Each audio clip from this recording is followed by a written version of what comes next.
улс одоо нэг ард иргэдийн төлөө гэсэн нэн дөрөнд хэлэгдэхээр нэг хэдэн мэрэгжлийн хүмүүс тэр байгууллагата хэрэглэгдэх тоногдох хөрөмж тий хангамж бас цалин тэдрийг бүр сайхан нэмж өгөх хэрэгтэй юм шиг надад санагдсан.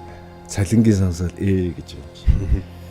Тэгээд яг нэг эртэл тэтгэвртэй гарах юм да чаас хэрэг.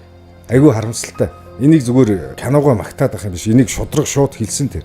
Энийг сонсож байгаа тэр одоо төрийн өндөрлгүүд хариуцдаг мэрэгжилтэн тиймэрхүү хүмүүс байх юм бол манай киног үзээд хариуцлагатайгаар ухаантайгаар буянтай сайхан ажил хийж тий нэмхийн нэмж одоо төсөв юу гэдэг тэрийг нэмээсэй л гэж бодож шít. Тэрнээс ёстой хүнд ажил бүр айхтар хүнд ажил байлаа. Бас тэр залуусаар бахархсан.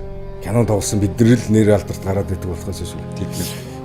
Тэд нар чинь жинхэнэ баатрууд гэдэг чинь тэнд байлаа шүү дээ. Өстой ёслоод өнгөрөхөр. Тэгэхэд манайхан тэнийг гал гарч яхад урд нь машин зогсчоод хөдлөхгүй те тэнд хүн өгч байгаа шүү дээ. Шатж байгаа шүү дээ. Тийм ухаас сэтгэлтэй болсон манайхан.